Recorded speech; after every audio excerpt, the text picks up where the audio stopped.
উম্মতের জন্য সারা জিন্দেগি কি করছেন? কুরবানি দিয়েছেন, খণ্ডন করেছেন, দোয়া করেছেন, চেষ্টা করেছেন, জিহাদ করেছেন, তাবলীগ করেছেন, দাওয়াত দিয়েছেন। সেই রাসূল বলে যে আমার মনে চায় যে নামাজের টাইমে কাউকে বলি যে তুমি গিয়ে মসজিদে ইমামতি করো, আমি পরে নামাজ পড়ব। আর প্রত্যেক বাড়িতে গিয়ে দেখব কোন বাড়ির পুরুষ বালেগ 12 বছর হয়ে গেছে, বালেগ হয়েছে, এমন পুরুষ মসজিদে আইসা জামাতে নামাজ পড়ে নাই, অর্থাৎ নামাজ পড়ছে বাড়িতে, জামাতে আসে নাই। তো আমার মনে চায় আমি লাকড়ি নিয়ে তার বাড়িতে আগুন লাগাই দেব। আপনারা দেখছেন নিড ইসলাম।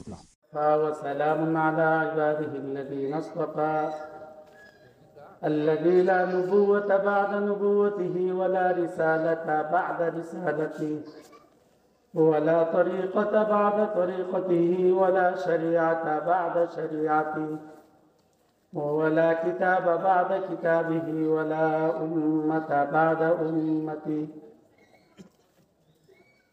أما بعد فقد قال الله سبحانه وتبارك وتعالى: إن الذين آمنوا وعملوا الصالحات كانت لهم جنات الفردوس نزلا خالدين فيها لا يبغون عنها حولا. وقال رسول الله صلى الله عليه وسلم: من ترك صلاة متعمدا فقد كفر، أو كما قال عليه الصلاة والسلام: آمنت بالله وصدق الله وصدق رسوله النبي الكريم ونحن على ذلك لمن الشاهدين والشاكرين والحمد لله رب العالمين.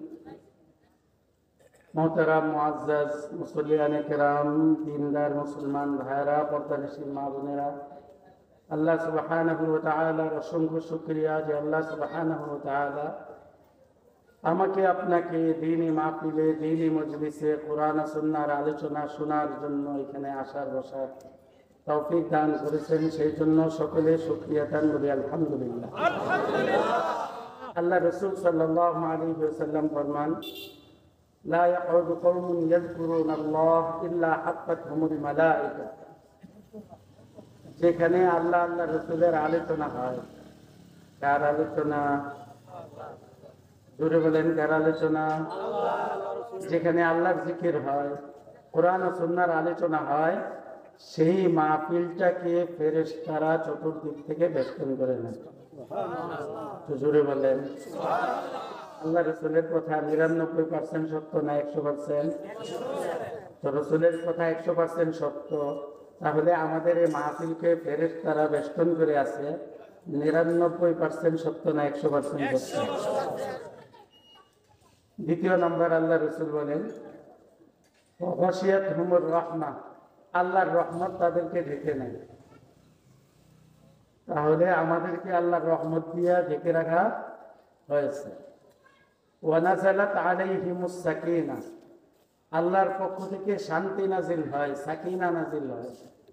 এটা 100% সত্য।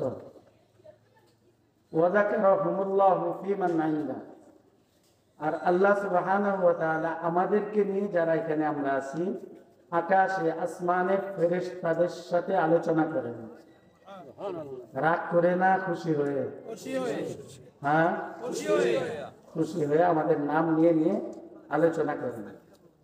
তাহলে আয়েশাকে লস হয়েছে না লাভ হয়েছে? ফেরেশতাদের বেষ্টনী রহমত দিয়া ঢাকা, সাকিনা অবতীর্ণ হচ্ছে, আর আল্লাহ আমাদেরকে নিয়ে আলোচনা করছে।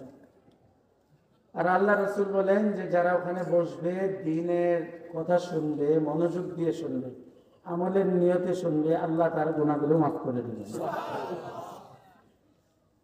আর কি করবেন? ইউবাদদিলুল্লাহু সাইয়্যাতিহিম হাসানা, তাদের গুনাহগুলোকে নেক দিয়ে পরিবর্তন করে দিবেন। আমি এটা উদাহরণ দিই, যারা আজকে ছোট গুনাহগার, তাদের চেয়ে বেশি লাভবান যারা বড় গুনাহগার। কারণ কি? আল্লাহ রসুল বলেছেন যে নেক দিয়ে তার বদগুলো গুনাহগুলো পরিবর্তন করে দিবেন। তাহলে যার 100 গুনাহ আছে তার গুনাহ পরিবর্তন করে আল্লাহ তাআলা কত নেকি দিবেন? 100 না। যার 500 গুনাহ আছে তার নেক কতগুলি হবে? যার 1 লক্ষ গুনাহ আছে তার 1 লক্ষ গুনাহগুলো পরিবর্তন করে নেক কত দিবেন?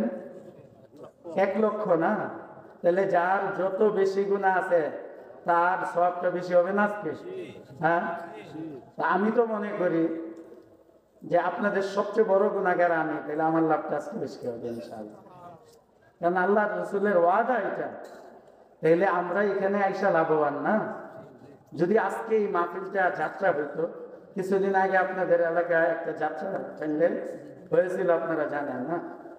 এদিকে মধ্যনগরের মানুষ তো বাহাদুর, আমরা জানি, কাছারকান্দি বেশি। কারণ আমাদের প্রথম এলাকাতে যে গন্ডগোল হয়েছে, হকের বাতিলের সবচেয়ে বেশি সহযোগিতা মধ্যনগরের লোকেরা করছে। আমি তাদের নাম জানি না, আমাদের উসমান সাহেব হাফিজুল্লাহর সাথে আসছি, দেখছি আপনাদের সহযোগিতা, ভালোবাসা, মহাব্বত সব। কিন্তু আমাদের এলাকায় কিন্তু কারো সাহস নাই, কাছারকান্দিতে কমাস কম কারো সাহস নাই যাত্রা করার। আপনার পুরা কাছারকান্দির দক্ষিণ পাড়া, উত্তর পাড়ার কথা এখনো আমি জানি না, একটা টিভিও নাই, বিশ্বাস করবেন আপনারা। আমি, আপনারা জানেন, জেলখানায় ছিলাম 2.5 বছর, গুম করেছিলাম 3 মাস। একটা টিভি ঢুকছিল, এটা নাকি মাতবর পর্দারা বন্ধ করতে পারেনি। আমি আসতে আসার পরে দেখলাম টিভি বন্ধ অবস্থায় দোকানে। শুধু তার বড় ভাইকে বললাম যে আমি তো আগের হামিদুর রহমান না, আর জেল খাটার পরে মাথার আগের মতো ঠান্ডা থাকে না, তাহলে এটা কি টিভিটা সরাবেন না ব্যবস্থা করবেন? তো আপনি একটু বললে হয়তো এটা বন্ধ করে ফেলবে, আমার ছোট ভাই তো, আপনার কথা মানব। তা আমি বললাম আমি আগের মতো আর বোঝানোর সুযোগ আমার নাই, আমি দৌড়বো আর ভেঙে ফেলবো, এটা ভালো না সরাই ফেললে ভালো?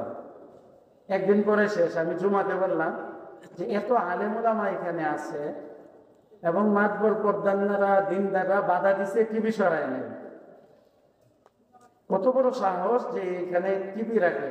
আরে তোমরা তো একটু বোঝা দরকার যে আমরা হকের জন্য জেল কাটতেছি, আমরা আয়না করে যাইতেছি, ক্রসে পড়তেছি, হ্যাঁ, বাড়ি ছাড়তেছি। আমাদের শায়েখ আজকে বাড়ি ছাড়া, পুরাটা পরিবার তছনছ করে দিছে হকের জন্য। এরপরে তোমরা টিভি রাখো, টিভিওয়ালা দাঁড়ায় কি ও মুফতি সাহেব শুনেন মসজিদে জুমাতে, আপনার কথা শুনছি যে আপনার শুধু জামিন হয়েছে, বের হন নাই, তখনই আমি টিভি সরাই ফেলছি। তাইলে এতটুকু আপনারা বিশ্বাস রাখতে পারবেন? আপাতত কাছারকান্দিতে আমরা যতদিন আছি টিভি ঢুকবে না, যাত্রা করার সাহস নেই। আমার এলাকার একজন কাপুরুষ, আমি কাপুরুষে বলবো, যে নিজের ঘরে ভাত পায় না, সে তো আরেকজনের ঘরে ভিক্ষা করে। কি বলেন? হ্যাঁ, আমার এলাকাতে সে যাত্রা করার ক্ষমতা নাই। আপনাদের এলাকায় 50,000 টাকা দিয়ে সে যাত্রা করে। আরে তার নাম হয়তো আমরা পোস্টারে দেই না, আলেমদের উপরে সাধারণ মানুষের নাম থাকবে না। আমি ছোট মানুষ, আমি গুনাহগার, কিন্তু ওলামায়ে কেরাম হুজুর তো বললেন না, চেহারার দিকে তাকায় তাকায় গুনাহ মাফ হয়। তো আলেম, একজন আলেমের মূল্য উম্মতের উপর এত বেশি, আবেগদের উপর, দিনদার ওলিদের উপর একজন আলেমের মর্যাদা এত বেশি, নবীর মর্যাদা উম্মতের উপর যত বেশি। আল্লাহ একদল আলেম দিয়ে জান্নাত উদ্বোধন করবেন, আরেক দল আলেম দিয়ে জাহান্নাম উদ্বোধন করবেন। আল্লাহ আকাশের মধ্যে 2টা সমাবেশ করেছেন। প্রথম সমাবেশ করেছেন নবীদেরকে নিয়ে, পরের সমাবেশ আলেমদেরকে নিয়ে। নবীরা চলে গেছেন, আর আসবেন না কোনো নবী। বলে গিয়েছেন যে কিয়ামত পর্যন্ত আমাদের দায়িত্ব পালন করবে উলামায়ে কেরাম। মর্যাদা আছে না নাই? তো সারা দুনিয়ার সমস্ত নেতা, আপনারা কেউ রাগ করেন না, খারাপই বলতেছি না, যারা আলেম না, এমন সারা দুনিয়ার নেতা একসাথে করলে একজন আলেমের সমান হবে? হবে? তাইলে আলেমের নাম নিচে থাকবে না উপরে থাকবে? কি বলেন না? কোন নেতা সুপারিশ করবে এটা হাদিসে নাই। উলামায়ে কেরাম উম্মতের জন্য সুপারিশ করবে এটা আছে। আল্লাহ কোরআনের মধ্যে উলামাদের কথা বলছেন যে এরা আমার প্রিয় মানুষ, এরা আমাকে বেশি ভয় পায়, তাদের সাথে আমার মহব্বত বেশি। তাহলে আলেমের নাম উচিত না উপরে দেওয়া, অন্যরা আছেন নিচে দেন, আলেমের নামটা উপরে থাকতে হবে। আমার নামের কথা বলতেছি, আলেমদের নাম, যে কোনো আলেম তো তার নামটা কোথায় থাকবে? খেয়াল করবেন তো সামনের থেকে। বুঝেন নাই কি জন্য বলছি? আমি ওই সমস্ত মাহফিলে যাই না। আমি না, নেতা আছে দিন রাত আলোচনা শুনবে, ওয়াজ শুনবে, বা অনেক নেতা আছে আসলে ওয়াজ শোনার জন্য না, দু একটা ভোট চাওয়ার জন্য, চেহারা দেখানোর জন্য আসে। হয়তো আপনাদের এখানে ওই ধরনের নেতা নাই, তো ওনাদেরকে আপনারা খাওয়ায় দেন, খাওয়ায়া বাস বিদায় দেন, সে তো আলোচনা শুনবেন। আজকের মঞ্চ হইল আলেমদেরা যারা দিনকে মহব্বত করে ইসলামের কথা শুনবে তাদের জন্য। আমরা তো কোনোদিন বলি না যে আমাদের মুফতি রশিদ আহমদ সাহেব এত বড় শাইখুল হাদিস, নাটকের মঞ্চে হুজুরের নামটা দেওয়া সভাপতি হিসাবে বলি কেউ দেন আপনারা এটা? হ্যাঁ, যাত্রার মধ্যে দেন। তাহলে এই মাহফিলে আসলেই দিতে হবে যার নামাজ নাই, রোজা নাই, হজ নাই, যাকাত নাই, দাড়ি নাই, টুপি নাই, পাঞ্জাবি নাই, ইসলাম নাই, বরঞ্চ ইসলামের বিরোধিতা করে, এদের নামগুলি থাকে উপরে আর আলেমের নাম থাকে নিচে। বিয়াদবির আর কি লাগে? যথেষ্ট না এই বিয়াদবি দিয়া ধ্বংস হওয়া? মান আদালি ওয়ালিয়ান ফাকাদ আযানতুহু বিল হারব। আলেমের সাথে শত্রুতামি করে, আল্লাহ ওয়ালাদের সাথে কেউ যদি শত্রুতামি রাখে, আল্লাহ বলেন ওই সমস্ত ব্যক্তিদের সাথে আমার যুদ্ধ। কেউ যদি আলেমকে গালি দেয়, তার ঈমান চলে যায়, বউ তালাক হয়ে যায়, আর যদি সে তওবা করে ঈমান না আনে তো তার জানাজা পড়াও জায়েজ নাই, মুসলমানদের কবরে কবর দেওয়া জায়েজ নাই। আলেম হলে ওইটা। তাহলে পোস্টার টোস্টার সামনে থেকে খেয়াল করে চাপায় না, রাগ করেন নাই তো? রাগ করছেন? রাগ করেন না। এটা আলেমের মর্যাদা দিবেন, আল্লাহ আপনাদের মর্যাদা দিবে ইনশাআল্লাহ। নবীদের পরে মাকাম আলেমদের, এই জন্য তাদেরকে সামনে রাখবেন। আর আমি হইলাম আপনাদের বাড়ির লোক। এই মাদ্রাসার এই ঘরে আমি বসছি, এবং এই মসজিদ যখন টিনের মসজিদ তখন, এবং এখানে যে ইটা গলি রাখছে, এই ইটা আমার মাথায় উঠছে, আমার হাতও লাগছে। এটা আমি হ্যাপসখানা এখানে করছি। এই জন্য আমি গর্বিত যে আমার পূর্বের একটা মাদ্রাসা আজকে সারা বাংলাদেশে করি। ইন্ডিয়াতে আমি 2 বছর ছিলাম, ইয়ার আগে এই জেলে যাওয়ার আগে কয়েক শত মাহফিল করছি। এই জন্য বেশি আরাম লাগতেছে, মজা লাগতেছে যে এই পূর্বের মাদ্রাসা যেখানে পড়ে গেছি, খাইছি। এখানে আপনাকে তো আব্দুল মজিদ সাহেব আছে না এখানে, মনে ওনার নামে এখানে, যে পশ্চিম পাড়ে বাসা না, ওনার ঘরে আমি লজিং ছিলাম। এই জন্য আপনাদের প্রতি আমার বিশেষ একটা কি আছে, ক্ষমতা আছে কথা বলার। এই জন্য বলছি থাকবে নেতাদের নাম, যারা দিনদার, মাদ্রাসার উপকার হবে, মসজিদের উপকার হবে, তাদের নাম রাখবেন, তবে আলেমদের উপরে না। ঠিক আছে তো ইনশাআল্লাহ? রাগ করেন নাই তো? আচ্ছা, তো বলতেছিলাম এমন একটা বরকতময় মাহফিলে আমরা বসছি। এক তো হলো এটা মাদ্রাসা, রহমতের জায়গা, মসজিদের এলাকা, রহমতের জায়গা, আবার দিনই মাহফিল, আরো রহমত। আবার আপনাদের ঈদখানা, এনে তো কোনো নাটক হয় না, কি বলে যাত্রা হয় এখানে? এখানে ঈদের নামাজ হয়। তো বরকতের উপর বরকত, যেটাকে বলা হয় ঈদের উপর শুক্রবার, ঈদের দিন আবার শুক্রবার, বেশি বরকত না? সেখানে কতগুলো বরকত। তাইলে আমরা পুরাই লাভবান, কি বলেন? ঠিক আছে তো? লাভবান না? আচ্ছা, তাইলে যারা তাবলিগে গেছেন, দিল কয়জন? তাবলিগে 3 দিন যান, 1 দিন যান, মাশাআল্লাহ বহু মানুষ থাকেন। কোন হক কেন পীরের দরবারে যান থেকে একটু হাতে দেন, গেছেন বা যান, মাশাআল্লাহ। আলেমদের ওয়াজ শুনছেন, এমন হাতে দেন, সবাই শুনছেন, এখানে সবার হাতে দেবে, মাশাআল্লাহ। আচ্ছা, বলে একটা কথা যে সামনে আগে 11 বছর ফাঁকা জায়গা রাখবো না, বলে কি না? হ্যাঁ, তাহলে আপনারা সব জানেন, তাবলিগে গিয়া জানেন, হিসাবের দরবারে গিয়া জানেন, আলেমদের দরবারে গিয়া জানেন, এক সাইড হয়ে গেছে। আমি এদিকে আমার কেবলা, আপনারা হয়েছে কেমন? এরপরে যদি কেউ চান যে না আমার সামনে শয়তান আমি বসাবো, আমি হুজুর ওয়াজ শুনবো, আমার ইমাম শয়তান হবে, আর ইবলিস আমার মাঝখানে বসে যা ইচ্ছা তা করে, বন্ধ ছুটায় দেখে আমার সামনে, তাহলে বসতে পারে একটু মাশাআল্লাহ। কারণ শীতের রাত, কষ্ট হবে না তো? মিলে মিলে বসতে কষ্ট হবে না তো? মাশাআল্লাহ। এই যে মাঝখানে এক সাইড হয়ে গেছে সবাই, একটু সামনে, আমারও ভালো লাগবে, আপনাদেরও ভালো লাগবে। এই যে মাশাআল্লাহ, উনিও না আব্দুল মজিদ সাহেব না? আপনার ঘরের খাবার আমি খেয়েছি ওখানে তো না? আপনার ঘরের খাবার দিয়ে আল্লাহ তাআলা ঢাকাতেও, তারপরে পাকিস্তান, ইন্ডিয়া, সব জায়গায় করার তৌফিক দিয়েছে। আল্লাহ তাআলা আপনাকে নেক হায়াত দান করুন, আপনার প্রতিদান আল্লাহ তাআলা জান্নাতে দেন। আরো যারা আশপাশে আছেন, এই যে আমাদের মৌলানা মিজান সাহেব আছেন না, ওনার আব্বা খুব মহব্বতের মানুষ ছিল। তারপরে আমাদের মুফতি আব্দুল বাদিন সাহেবের শ্বশুর, কি জানি নাম, যে সামনে এদের মানে খাবার খাই আমরা পড়ছে এই মাদ্রাসায়, ওনাদের অনেক অবদান আছে। আল্লাহ তাআলা এই এলাকাকে কবুল করে নেয়। আর মাদ্রাসা এটা বন্ধ হওয়ার জিনিস না, ঠিক আছে? আপনাদের অলসতা আল্লাহ পরীক্ষা করবে। মাদ্রাসা আর বন্ধ হবে না তো ইনশাআল্লাহ? কি বলেন, হবে? এলাকার লোকেরা বলেন, আরে বরকত কি বন্ধ হয়? 24 ঘন্টা যেখানে রহমত আর বরকত নাজিল হইতে থাকে, ওটাকে আপনারা বন্ধ করে দিবেন? নিজে না খায়া থাকেন, ছাত্ররা যেন খেতে পারে, চেষ্টা করবেন তো ইনশাআল্লাহ? আর মরার পরে দেখবেন এই ছাত্ররা ধরে ধরে জান্নাতে দিয়ে যাবেন ইনশাআল্লাহ। তো আমি বলতেছিলাম, আমাদের এলাকায় সাহস করে না, আপনাদের এলাকায় সাহস করে কিভাবে হয়? আপনারা বলতে পারেন না, বাদাইমা ভিক্ষুক, তুই নিজের এলাকায় ভাত পাস না, মাদ্রাসার মধ্যে আবার লেখেছে মাদ্রাসা মাহফিলে 50,000 টাকা মাদ্রাসা দিব। এই টাকা দিয়া মাদ্রাসার বিশেষ কোনো লাভ হবে না, কারণ যার 50,000 যা ওখানে, আর 1 লাখের মধ্যে আরেক 50,000 যা যাত্রা গানের মধ্যে, এটা দিয়া না তার লাভ হবে, না তার বাবা 14 গোষ্ঠীর লাভ হবে, না মাদ্রাসা মসজিদের কোনো লাভ হবে। আমার কথা একটু পরে আপনারা জানেন, যারা চেনেন না, আমি সত্য কথাগুলি বলে বলি না। কেমনে হবে? আল্লাহকেও খুশি করবেন, শয়তানকে খুশি করবেন? কখনো হবে না। আল্লাহ এবং শয়তান উভয়জনকে খুশি হইতে করতে হলে আল্লাহ বেজার হন, শয়তান খুশি হয়। আল্লাহ কারোর সাথে শিরককে পছন্দ করে না।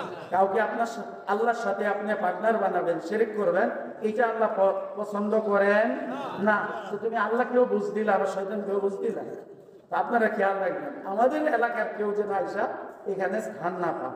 আলহামদুলিল্লাহ, বিভিন্ন ঝামেলা হইতেছিল আমাদের মৌলানা আফজল সাদি, তারপরে মৌলানা মিজান সাহেব, তারপরে আমাদের এই মাদ্রাসার যিনি প্রতিষ্ঠাতা মোহতামেম হাবিবুর রহমান সাহেব, ওনার ছেলে হাফিজ এখানে তো ইমামতি করে, সকলে মিলে চেষ্টা করছে, আল্লাহ তাআলা সফল করেছেন। আপনাদেরও চেষ্টা ছিল, দোয়া ছিল। তবে আমি একটা কথা শুনছিলাম যে এইটা বাধা দেওয়া যাবে না, সন্ধ্যা পর্যন্ত। রাতে 1:30 বাজে আমি ঢাকাতে, আমাকে ফোন দিয়েছে, আমি মাহফিলে ছিলাম। তাই আমি বলছি কালকে আমি আসতেছি, টেনশন করো না। আমার 2টা মাহফিল ছিল, একটা 2,500, একটা সোনার গায়ে। 2টা মাহফিল আমি বাদ দিয়ে করে যাত্রা গানের জন্য আসছি। যাত্রা গান শুনতে আসে নাই, ওটার জন্য আসছি। যখন আমাকে বলছে বিকাল বেলা যে যাত্রা গান বাধা দেওয়া যাবে না, কারণ কি, যে আমাদের এলাকাতে গন্ডগোল লেগে যাবে, 2টা দল হয়ে যাবে।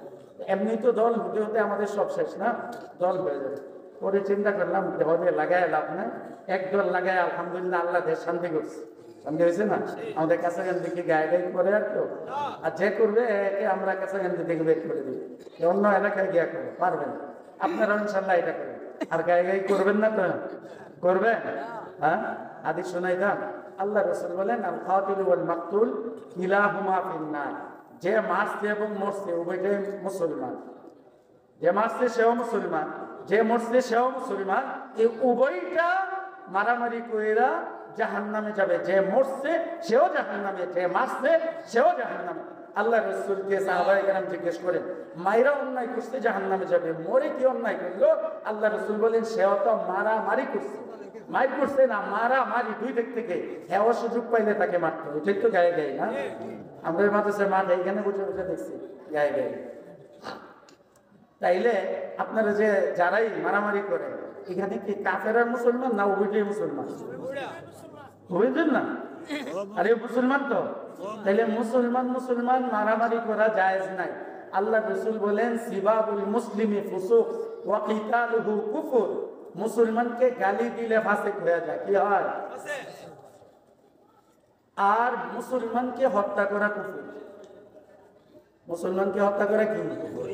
তাহলে গায়ে গায়ে করলে, একটা মুসলমান মারলে আপনি কুফরি করলেন তো? কুফর তো কাফেরের কাজ না, মুসলমানের কাজ। হ্যাঁ, আর সাফ কথা, মারামারি করবেন, মরলেও যাবেন জাহান্নামে, মারলেও যাবেন জাহান্নামে। সামনে এখানে যারা আসছেন, কমাস কম আর কোনদিন গায়ে গায়ে করবেন না তো ইনশাআল্লাহ? হ্যাঁ, প্রভাব নেবেন, একেবারে সোজা জাহান্নামে চলে যাবে। আল্লাহ তাআলা আমাদের সকলকে জান্নাত নসিব করুন। তো বলতেছিলাম, সাফ আমাদের এলাকার কেউ আসলে না করে দিবেন যে বাদাইমা, ক্ষমতা থাকলে, হেরন থাকলে, পয়সা থাকলে যাও কাছার কান্দিতে গিয়ে তুমি খুব করো, তুমি যাত্রা করো। কি পারবেন না? সবাই পারবেন না মধ্যনাগরের লোকেরা? আরো বইলে দেওয়া যায়, আমরা ইনশাল্লাহ এলাকাতে বিচার আসবে না, দৌড়ে জুতার মধ্যে পায়খানা লাগাইয়া জুতা মাইরা এলাকাতে বার করে দিবেন, যদি কাছার কান দিয়ে। অন্য এলাকার হইলে এটা তো আর আমার ক্ষমতা নাই, আমি বলতে পারবো না। যদি কাছার কেন্দ্রের কেউ আইসা এখানে নাটক বা যাত্রা করতে চায়, তাহলে জুতার মধ্যে কি লাগাইবেন? পায়খানা লাগায় জুতা মাইরা দিবেন, এরপরে আমাদের কাছে বিচার দিবেন। বুঝতেছেন কথা? হ্যাঁ, হিম্মত করেন। এই ভয় পায়া লাভ নাই। ইজ্জত সে জিয়ে তো জি লেঙ্গে, ইয়া জামে শাহাদত পি লেঙ্গে। এটা হলো মুসলমানদের স্লোগান, যে যদি আল্লাহর দিন নিয়ে, ইসলাম নিয়ে, হক নিয়ে বেঁচে থাকা যায়, বেঁচে থাকবো, না হলে আল্লাহর দিনের জন্য মরে সোজা জান্নাতে যাব। রাজি আছেন তো ইনশাআল্লাহ? রাজি আছেন তো ইনশাআল্লাহ? যাত্রা করতে আর দিবেন না তো? হ্যাঁ, নাটক করতে আর দিবেন না তো? আমি সাফ বলে দিছি পরে মোল্লানা আফজলকে, সবাইকে, যে ঠিক আছে, যেহেতু দলাদলির সমস্যা আছে, আমাদের ক্ষেত নিয়ে দলাদলি করলে ভয় নাই, হ্যাঁ মারামারি করবো, চল। এক মুফতি সাহেবের কথা কিছুদিন আগে শুনছি, আপনাদের এলাকা না, অন্য এলাকায়, এলাকার নাম বলবো না, উনি এসে আরো উৎসাহিত দিতেছেন, মুসলমান মুসলমান যেহেতু মারামারি করবে, ওনার আত্মীয়, ওনার দল বা ওনার ভাই বেরোদের আছে, এই জন্য উনি আরো উৎসাহিত দিচ্ছে। আরে ভাই, আমার বাবাও যদি হয় আর মুসলমান মুসলমান মারামারি করে, উৎসাহিত করবো না বাধা দিব? তাহলে এটা আফসোসের বিষয়। তাহলে দিনের জন্য হইলে আমাদের ঝামেলা, ফেস লাগবো, ফেতনা হবে, এই সেই। আর যদি দুনিয়ার জন্য হয়, কেউ বলবে না এই বেটা এটা ফেতনা হবে, কিসের মারামারি করে, পুরো যে আজ আমার কাছে যা কিছু নিয়ে আসে চলে আস জাহান্নাম। আর আল্লাহ বলেন, আর দিনের জন্য, হকের জন্য যদি কেউ কি মারামারি করো, তাহলে যাকে মারবা বাতিলটাকে, ওইটা যাবে জাহান্নামে, আর তুমি যে মারছো তুমি যাইবা জান্নাতে। লা ইস্তামিউল কাফির ওয়া কাতিলহু ফিন-নার। তো আমি সাফ বলে দিছি যে ঠিক আছে, আর লাগবে না। আমি আমার এলাকার পোলাবানকে খবর দিছি যে তোমরা প্রস্তুত থাকো, তোমরা সঞ্চালা আসো, কাউকে আমরা বলবো না, ইনশাআল্লাহ এখানে কি হবে না, যাত্রা হবে না, আমি তোমাদেরকে নিয়ে যাব। যদি তোমরা আমার সাথে না থাকো, সেটা যে আমি ইনশাআল্লাহ ওই যাত্রার প্যান্ডেলে গিয়ে আজকে ওয়াজ করব। আলহামদুলিল্লাহ আমার এলাকার পোলাবান আসতেছিল, পরে শুনলাম যে না, মাশাআল্লাহ, কি হয়েছে, এটা বন্ধ হয়ে গেছে। এটা আসলে আপনাদের ইচ্ছা ছিল, আর একটু হিম্মত করলে ইনশাআল্লাহ সামনে আর কেউ সাহস করবেন। দিনের জন্য হিম্মত করতে পারবো তো ইনশাআল্লাহ? হ্যাঁ, জান্নাতের রাস্তা তো এটা, দিনের জন্য, হকের জন্য জীবন দিয়ে দেওয়া সবচেয়ে সংক্ষিপ্ত রাস্তা জান্নাতের। আমি একটা আয়াত পড়েছি, আল্লাহ সুবহানাহু ওয়া তাআলা কোরআনে পাকের মধ্যে বলে, আমাকে এই বিষয়বস্তুটা দেওয়া হয়েছে, এই জন্য ওইটা দিয়েই শুরু করতেছি। ইন্নাল্লাযীনা আমানু ওয়া আমিলুস সালিহাত কানাত লাহুম জান্নাতুল ফিরদাউসি নুজুলা। যারা ঈমান আনবে আর নামাজ কায়েম করবে, তার জন্য রয়েছে জান্নাতুল ফিরদাউস, তার মেহমানদারি হিসেবে, তার আপ্যায়ন হিসেবে। খালিদিনা ফিহা, চিরকাল সে ওই জান্নাতে থাকবে। আরেকটা আয়াত পড়েছি আমি, আরেকটা হাদিস পড়েছি আল্লাহ রাসূলের অসংখ্য হাদিস থেকে। আল্লাহ রাসূল সাল্লাল্লাহু আলাইহি সাল্লাম বলেন, মান তারাকা সালাতান মুতাআম্মিদান ফাকাদ কাফার। যেই ব্যক্তি, যেই মুসলমান ইচ্ছা করে, খেয়াল করবেন, যেই মুসলমান ইচ্ছা করে কোনো নামাজ ছেড়ে দিবে, ফরজ নামাজ ছেড়ে দিবে, আল্লাহ রাসূল বলেন সে কুফরি করবে। কি করেছে? মুসলমান কুফরি করে না কাফেরে কুফরি করে? হ্যাঁ, তো যারা নামাজ ছাড়তেছে, শতকরা কতজন এলাকাতে নামাজ পড়ে? 10%। কত পার্সেন্ট হবে? তাই তো না? হ্যাঁ, এই যে এই মসজিদের মহল্লায় যত মুসল্লি আছে, মুসলমান আছে, পুরুষ বালে, এরা যদি সবাই মসজিদে আসে, মসজিদে জায়গা হবে? বারান্দা তো হবে, মাদ্রাসার মাঠটা তো হবে। হ্যাঁ, তাহলে মসজিদ তো ভরে না, মসজিদ তো ভরে না। তাহলে ইচ্ছা করে যদি কোনো নামাজ কেউ ছেড়ে দেয়, আল্লাহর রাসূল বলেন সে কুফরি করলো। সামনে কথা খেয়াল করতে হবে, নতুন কথা মনে হবে, কথা দিছে। আল্লাহ রাসূল সাল্লাল্লাহু আলাইহি সাল্লাম বলেন যে আমার উম্মত মুসলমান এবং কাফেরের মধ্যে পার্থক্যকারী হলো নামাজ। অর্থাৎ যে মুসলমান সে নামাজ পড়বে, যে কাফের সে নামাজ পড়বে না। কথা বুঝতেছেন? হ্যাঁ, তাহলে যারা নামাজ পড়তেছে না কি অবস্থা? যারা পড়তেছে না, হ্যাঁ, আল্লাহ রাসূল তো এতটুকু পর্যন্ত বলছেন, যেই রাসূল রাহমাতুল লিল আলামিন, উম্মতের জন্য সারা জিন্দেগি কি করছেন? কোরবানি দিয়েছেন, খণ্ডন করেছেন, দোয়া করেছেন, চেষ্টা করেছেন, জিহাদ করেছেন, তাবলীগ করেছেন, দাওয়াত দিয়েছেন। সেই রাসূল বলে যে আমার মনে চায় যে নামাজের টাইমে কাউকে বলি যে তুমি গিয়ে মসজিদে ইমামতি করো, আমি পরে নামাজ পড়ব, আর প্রত্যেক বাড়িতে গিয়ে দেখব কোন বাড়ির পুরুষ বালেগ 12 বছর হয়ে গেছে, বালেগ হয়েছে, এমন পুরুষ মসজিদে আইসা জামাতে নামাজ পড়ে নাই, অর্থাৎ নামাজ পড়ছে বাড়িতে, জামাতে আসে নাই। তো আমার মনে চায় আমি লাকড়ি নিয়ে তার বাড়িতে আগুন লাগাই দিই। কি করে? বাড়িতে আগুন লাগিয়ে দেয়। তবে সেখানে শিশু বাচ্চারা আছে, মহিলা আছে, এই জন্য এটা করি। তাইলে বোঝা গেল যে বাচ্চার মহিলা না থাকলে ওই পুরুষগুলো সহ আল্লাহ রাসূল কি করতেন? আগুন লাগাই দিতেন না? হ্যাঁ। তাহলে প্রথম যে হাদিস আমি পড়েছি, মান তারাকা সালাতান মুতাআম্মিদান, কেউ যদি ইচ্ছা করে কোন ফরজ নামাজ ছেড়ে দেয়, ফাকাদ কাফার, আল্লাহ রাসূল বলেন যে সে কুফরি করেছে। বা আজকে ফতোয়ার ওয়াজ চলতেছে, ফতোয়া দিয়ে দিব, ফতোয়া শুনতে হবে কিন্তু আমল করতে হবে। তো সে কুফরি করেছে। 4 জন ইমাম আমাদের 4 মাযহাবে, ইমাম আবু হানিফা, ইমাম আযম সবচেয়ে বড় ইমাম, ইমাম মালিক, ইমাম আহমদ ইবনে হাম্বল, ইমাম শাফি, কয়জন ইমাম?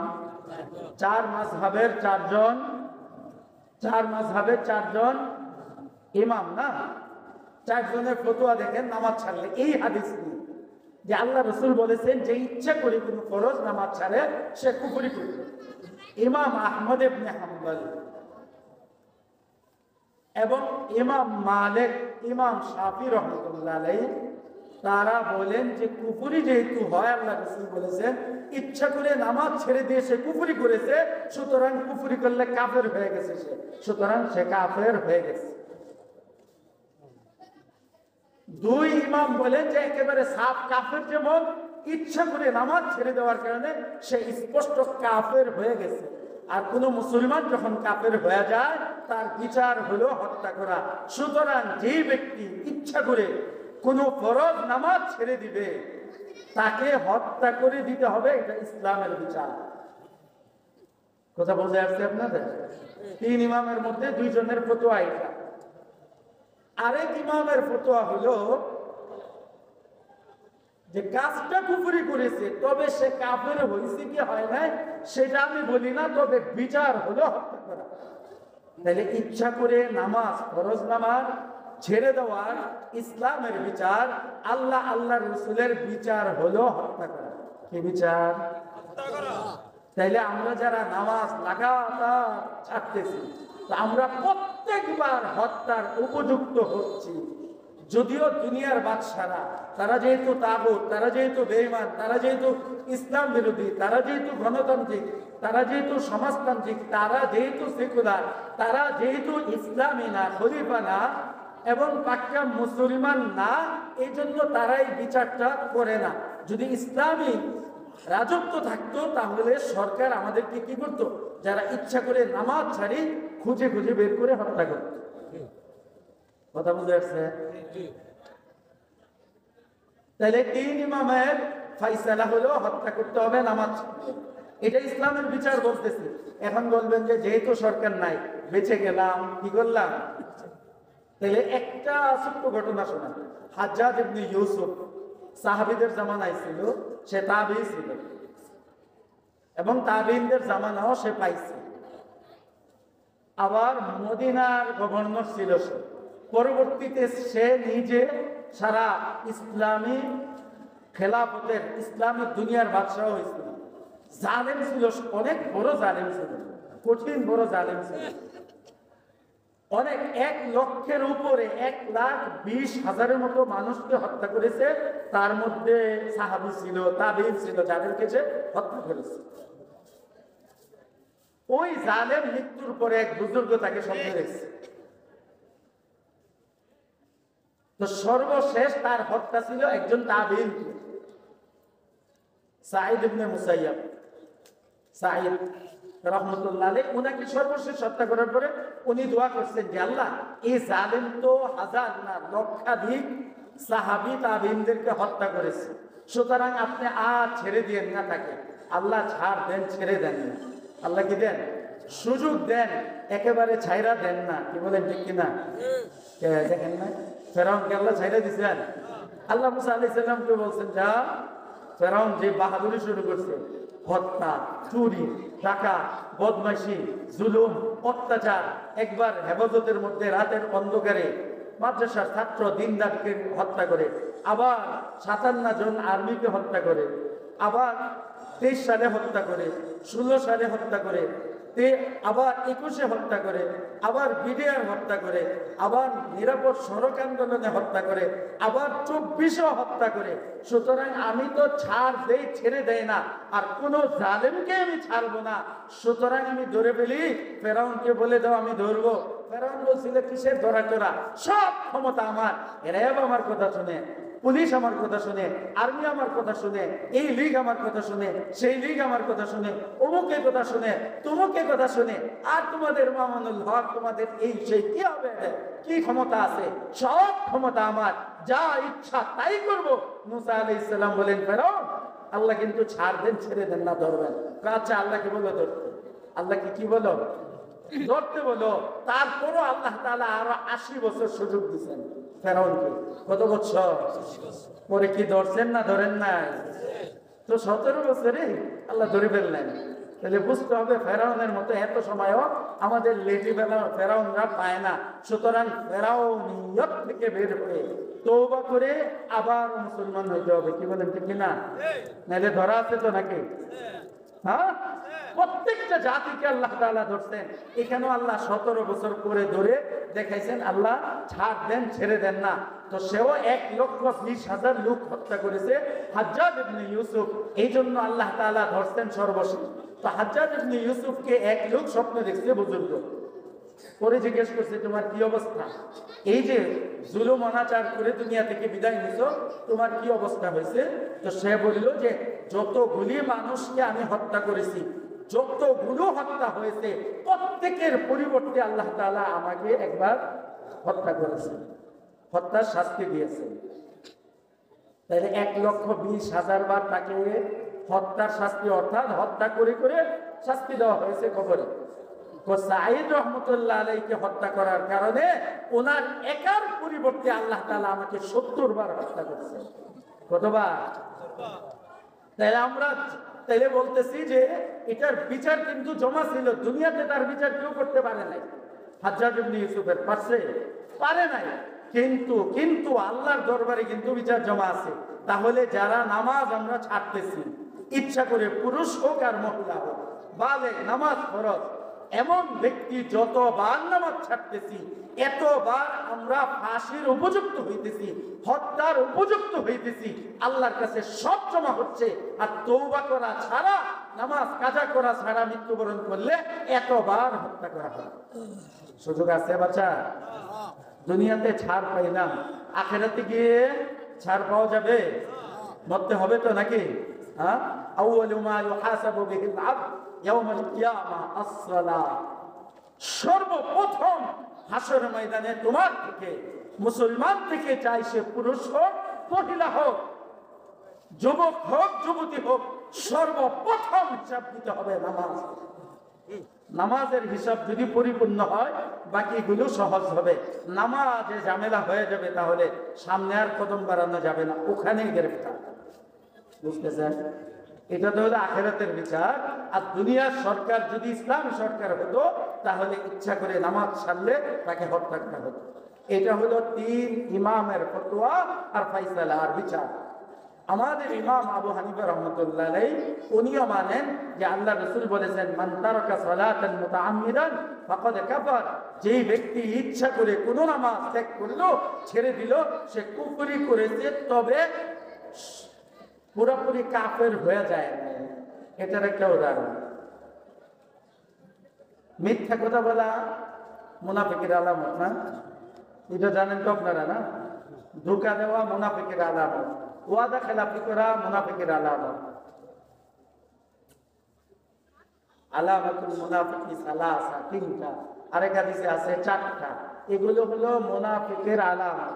মিথ্যা কথা বলা এটা মুমিনের কাজ না, মুনাফিকের কাজ। কার কাজ?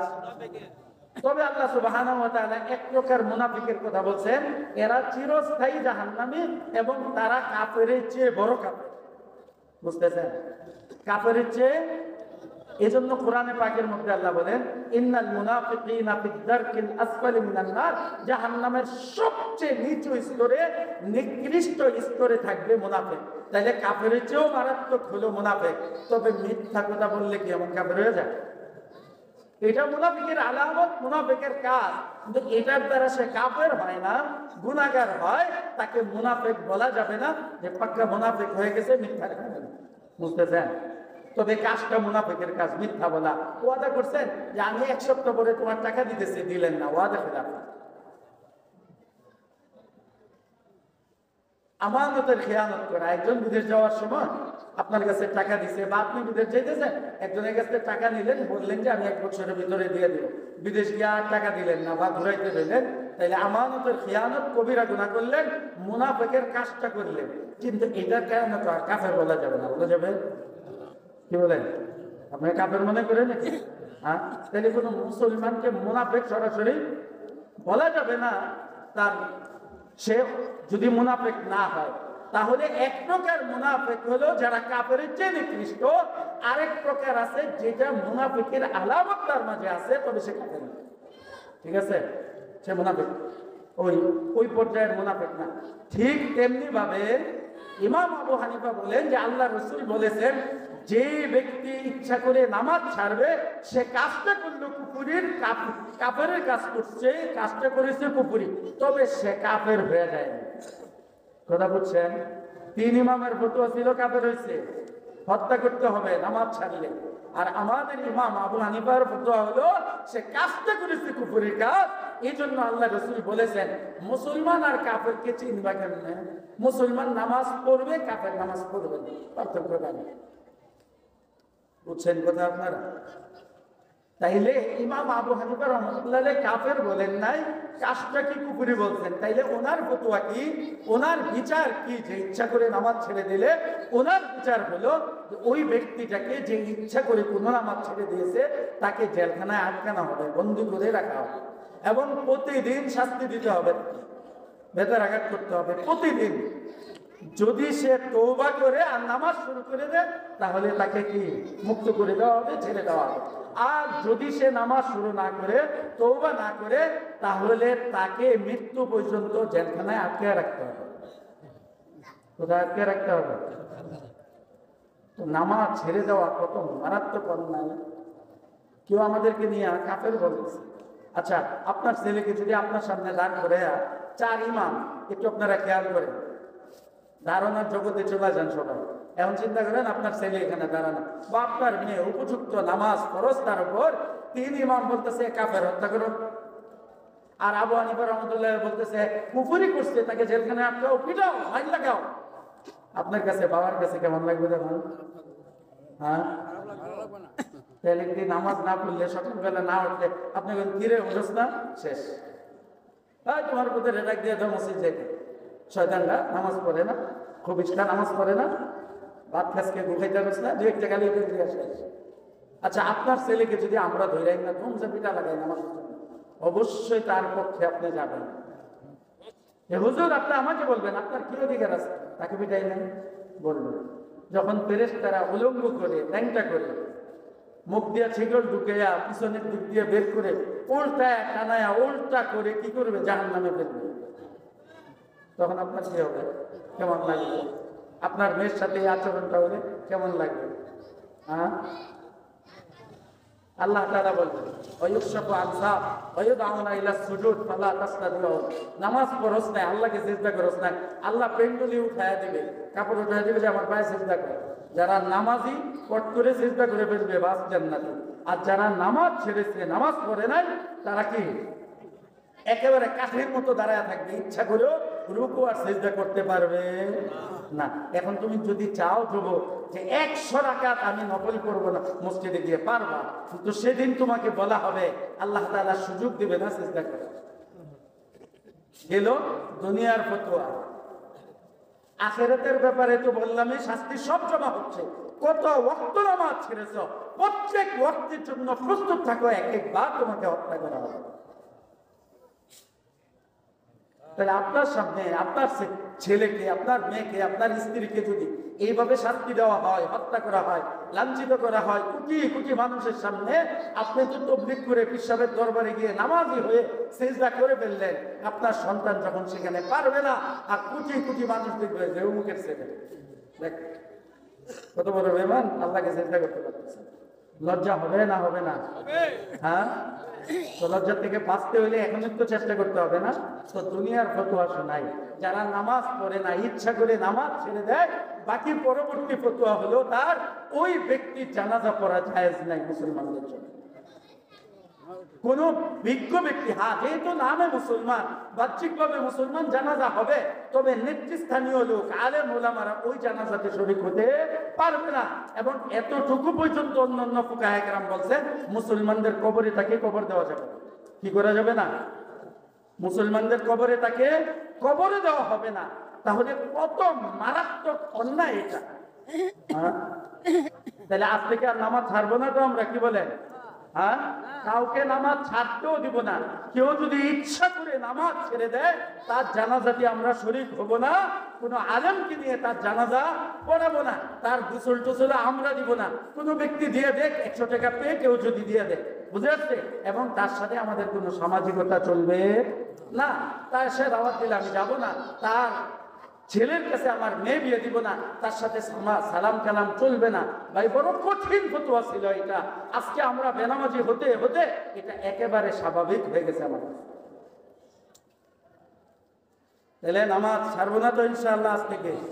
কঠিন ফতোয়া শুনলেন তো ফুকায়ে কেরামের, ওলামায়ে কেরামের। এই জন্য আজ থেকে নিজেও নামাজ পড়বো, কাউকে নামাজ ছাড়তে দিব না, এবং নিজের ঘরে যেন একজনও বেনামাজি না থাকে। যদি ছেলে মেয়ে নামাজ না পড়ে তো বাস আমার থেকে আউট হয়ে যাবে, বাস তোমার সাথে আমার কোনো সম্পর্ক নাই। আমি তোমার জানাজাতেও শরীক হবো না, তোমার বিয়েতেও শরীক হবো না, তোমাকে আমার ঘরে আমি খেতেও দেবো। বড় মারাত্মক। 4 ইমাম দেখেন কত কঠিন কথা বলতেছে, যে তুমি কাফের ঘরে বলতেছো। আর আবু হানিফা রাহমাতুল্লাহ আলাইহি বলতেছেন যে সে কুফরি করতেছে, আর এত বড় মানে সে অবৈধ হয়ে আছে যে আল্লাহর কাছে এত বড় আসামি সে, তুমি তাকে নিয়ে ঘরের মধ্যে থাকতেছো, তাকে এইভাবে ছাড় দিতেছো। তো আল্লাহ তাআলা আমাদেরকে বোঝা, আমল করার তৌফিক দান করুক। প্রত্যেককে নামাজি হওয়ার, পাক্কা নামাজি হওয়ার, 5 ওয়াক্ত যেন আমরা মসজিদে এসে নামাজ পড়তে পারি, সে তৌফিক আল্লাহ তাআলা আমাদেরকে দান করুক। ওয়া আখিরু দাওয়ানা আলহামদুলিল্লাহি রাব্বিল আলামিন। সুবহানাল্লাহ।